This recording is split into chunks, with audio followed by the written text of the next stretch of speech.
La période que nous vivons n'a plus rien à voir avec ce que nous avons connu dans les années précédentes. Nous avons tous dû faire des efforts, de grands efforts dans notre Emouna, dans notre Bitachon, puisque malheureusement ces dernières années ont été ponctuées de grandes épreuves, comme d'ailleurs l'intégralité de l'histoire du Ham Israël, mais la plupart du temps, ces épreuves étaient limitées, dans le sens où elles présentaient toujours, au moins en apparence, la possibilité d'une ishtadlout, d'un effort matériel, ou d'une solution de repli dans un endroit qui nous aurait préservés. Nous étions aujourd'hui le 19 mars, date anniversaire des martyrs de Toulouse, et donc même les jours où les attentats ont été les plus violents en France, alors chacun d'entre nous a pensé que dans le futur, peut-être sa solution serait de quitter le sol territorial et de trouver un refuge ou en Eretz Israël ou aux États-Unis. C'est vrai que nous voyions au passé toujours la Emouna et le Bitachon accompagnés d'une Ishtadlout. Même chose, l'oraleno sur les maladies. Nous avons toujours pensé que ces maladies pouvaient trouver leur solution auprès du domaine médical.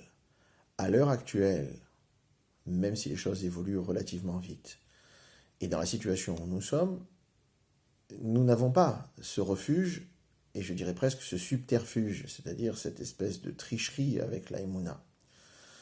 Nous en sommes entièrement remis à la volonté divine de savoir, oui ou non, est-ce que nous serons touchés, et si nous le sommes, à quel degré est-ce que cela nous touchera. Il se peut très bien, encore une fois, que ce soit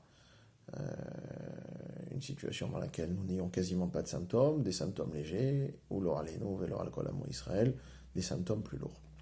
Donc, face à cette situation qui est absolument inédite, en tous les cas, pour nous les plus jeunes, d'accord ? Peut-être que ceux qui ont vécu la Shoah le sentaient différemment, mais pour nous les plus jeunes, nous n'avons pas vécu de situation pareille. C'est-à-dire, encore une fois, aucune solution de repli à l'heure actuelle. Eh bien, effectivement, il faut se poser la question, comment est-ce qu'on va vivre la Emouna ? Alors, j'ai ressorti un sefer qui me tient beaucoup à cœur, le sefer Mitzvat HaBitachon, qui cite à la fois des versets et des passages de Sfarim qui traitent du Bitachon. J'aurai l'occasion probablement de refaire une petite intervention avec d'autres idées qui viendront du sefer du Chazon Ish Emouna Bitachon. Et voilà que donc les premiers paragraphes qu'il rapporte, Ktiv, Bitru bo bechol et, Am, Shifru lefanav levafrem, ayez confiance en lui à chaque instant. Peuple, sous-entendu peuple d'Israël, déversez devant lui tout votre cœur. Elohim mahase lanu sela. Dieu est notre refuge en permanence. Verset dans Tehilim Samerbet Tet 62, 9. Nitztavinu beze al bitachon.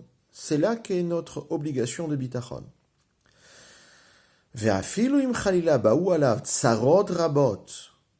Et même si s'abattent sur un homme de nombreuses contraintes, de nombreuses inquiétudes, ou pachad oivim verotzchim savivlo, qu'il soit entouré d'ennemis dont il a la crainte, et que des assassins le cernent. Itchazek bebitachon be'akadosh baruch hu sheyazor lo veyoshia oto mikol tzarotav. Il doit renforcer son bitachon en Hachem, qui viendra à son aide et le sauvera de toute sa détresse. Ubechol yom vayom, ubechol et vaet, jour après jour, instant après instant, ubechol sha'a vesha'a, al kol ma shenistarech lo la'adam, sur tout ce qui est nécessaire à un être humain, ben davar katan, ben davar gadol, que ce soit en petit ou en grand, yivtar ba'akadosh baruch hu, Sheyazor lo ala davar hahu, on aura confiance en Hachem Itbarach, qu'il nous aidera, veyazmin lo kol itztarchuto, et qu'il lui préparera tout ce qui lui est nécessaire. Ce paragraphe est tiré du livre Eved Ameler de Rav Shmuel Ominer, qui était un tzaddik, un Talmid Chacham qui vivait à Yerushalayim au début du XXe siècle, enfin fin du XIXe, début du XXe. Du côté de Mea Shearim, il a vécu de grandes difficultés à Yerushalayim, je le sais, j'ai personnellement connu son petit-fils, qui était le directeur du Merkaz Klita, où mes parents sont arrivés au début de leur vie en Israël, et qui s'appelait aussi Shmuel Ominer, au nom de son grand-père.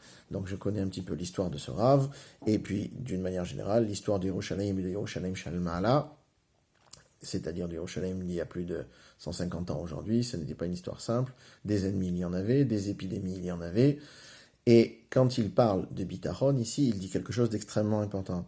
Il dit que ce soit sur une petite chose ou sur une grande chose, on aura toujours confiance en Dieu, que même s'il s'agit de la dernière minute, eh bien, il nous amènera ce dont on a besoin. On ne doit pas douter un instant que nous obtiendrons ce dont on a besoin. Ça ne garantit pas qu'on ait exactement ce que l'on veut, mais ce dont on a besoin. Itztarchuto. Ça, c'est le premier paragraphe, donc encore une fois, du Sefer Eved Ameler. On va remonter un peu dans le temps, puisqu'on va maintenant retourner chez Rabbeinu Yona, donc on est carrément au Moyen-Âge, un tout petit peu après le Rambam, et voilà ce qu'écrit Rabbeinu Yona dans son pirouche sur Mishlei.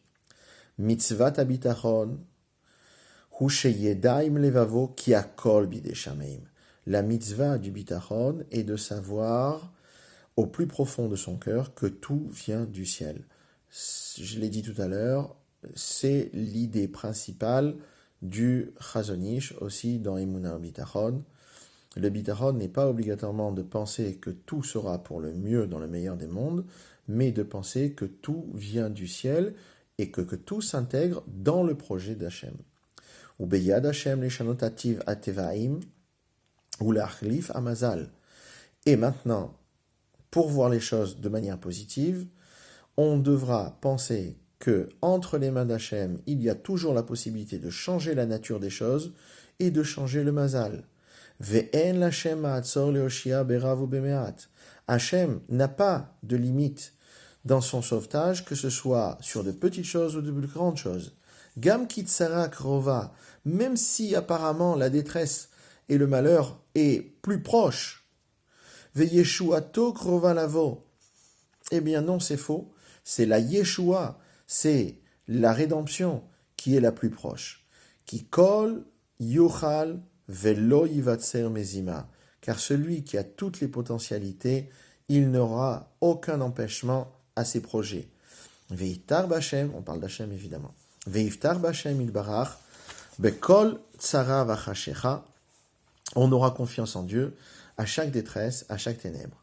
Veyeda behemet, ki urav leoshia mikol tzara, et on saura, à vrai dire, qu'il a de multiples possibilités de sauvetage dans toutes les détresses, veyeshuato kerefaim, et que sa rédemption viendra en un clin d'œil. Ve'alken yikave lishuato, gam imacherev munachat al tzavar adam. Et c'est pour ça qu'on aura confiance en sa délivrance, même si l'épée est littéralement posée sur le cou de l'homme, comme il est écrit dans Yov, Hen ikteleni lou ayachel. Combien même voudrait-on m'assassiner, c'est envers lui que j'ai confiance. Lo, excusez-moi, j'ai mal lu, j'ai lu lou. Lo ayachel, c'est envers lui que j'ai confiance. Veneemar, bitrubo bechol et, il est écrit encore dans Teilim, ayez confiance en lui à chaque instant. Pirouche, bechol et, gam be'et she'atzara krova.